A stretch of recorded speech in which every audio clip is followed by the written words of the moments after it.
भाविक इधर उधर देखने लगता है। तभी भाविक की नजर दरवाजे के ऊपर पड़ती है। दरवाजे के ऊपर क्या लिखा हुआ है? भूत, मम्मी मम्मी बचाओ बचाओ। भाविक चिल्लाते हुए सोसाइटी कंपाउंड में जा पहुंचता है। अरे ये आवाज तो भाविक की लग रही है। ये तो भाविक की आवाज है। भाविक की आवाज सुनकर सारी औरतें और आदमी कंपाउंड में जमा हो जाते हैं। तभी वो देखते हैं कि सामने से भाविक भागते भागते चला आ रहा है। मम्मी मम्मी वहाँ सच में वहाँ भूत है। क्या हुआ बेटा भाविक? हाँ बेटा क्या हुआ?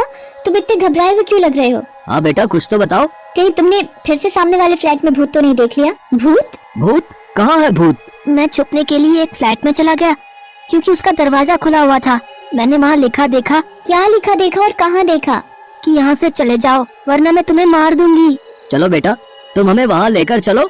हाँ चलो अंकल, मैं आपको वहाँ लेकर चलता हूँ, आप खुद ही देख लेना। भाविक सभी लोगों को उस फ्लैट में लेकर जाता है। कहाँ लिखा है बेटा? अरे यही तो लिखा था। चलो भाई यहाँ तो कुछ भी नहीं है। बेटा भाविक चलो अब चलो। सभी लोग भाविक को वहाँ से ले जाते हैं मगर भाविक उस दरवाजे को देखते देखते चलता है। नहीं अंकल मैं सच बोल रहा हूँ।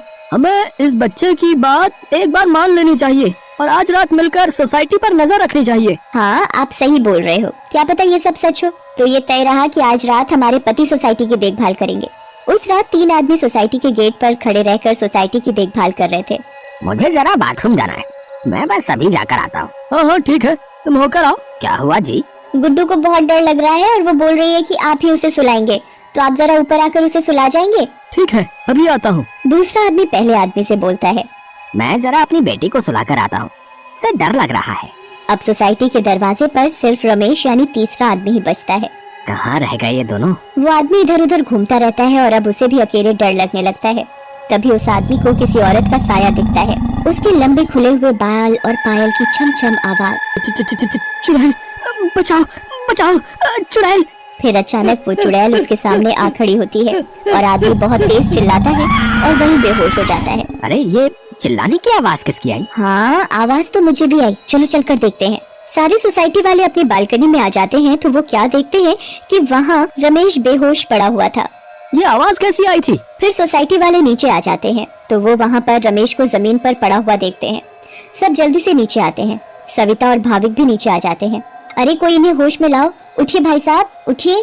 फिर कुछ ही देर में रमेश को होश आता है और वो सारी बात सोसाइटी वालों को बताता है जो उसके साथ कुछ देर पहले हुई थी। तभी सोसाइटी में अजीब सी आवाजें आने लगती हैं। मम्मी देखा ना, मैंने बोला था ना कि भूत है। हाँ बेटा तुम सही कह रहे थे। तभी सोसाइटी के बीचों बीच धुआं उठने लगता है और वहाँ वो चुड़ैल आ जाती है। कौन हो तुम और क्यों हमें इतने दिनों से परेशान किया हुआ है? हाँ बताओ क्यों तुमने इतने दिनों से इन लोगों को परेशान किया हुआ है? हम भी तो इसी सोसाइटी में रहते हैं, तुमने कभी हमें तो परेशान नहीं किया, तो इन लोगों को ही क्यों? हाँ बोलो। तुम्हारी वजह से मैं कितना डर गई थी। बताती हूँ, सब बताती हूँ। कई सालों पहले जब मेरी शादी हुई तो मैं और मेरे पति रवि सविता के सामने वाले फ्लैट में रहने आए।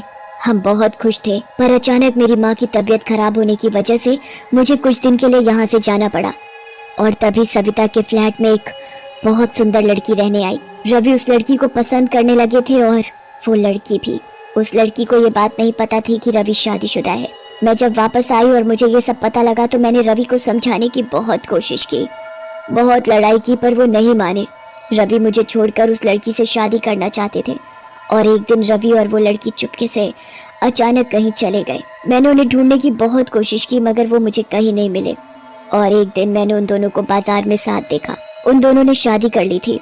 मैं भागते हुए घर आई और ये बात मुझसे बर्दाश्त नहीं हुई और उसी रात मैंने फ्लैट से कूदकर अपनी जान दे दी और उस दिन से इस फ्लैट में किसी को रहने नहीं देती जिसमें सविता और उसका परिवार रहता है। हमें बहुत दुख हुआ सुनकर जो भी तुम्हारे साथ हुआ, पर इसमें मेरे और मेरे परिवार का क्या कसूर है? हाँ आंटी, आप तो अच्छी आंटी हो, ऐसे कैसे कर सकती हो? चुड़ैल भाविक की मासूमियत देखकर पिघल जाती है। ठीक है अब मैं तुम लोगों को कभी परेशान नहीं करूंगी। ऐसा कहते ही वो चुड़ैल हवा में गायब हो जाती है और कभी किसी को परेशान नहीं करती।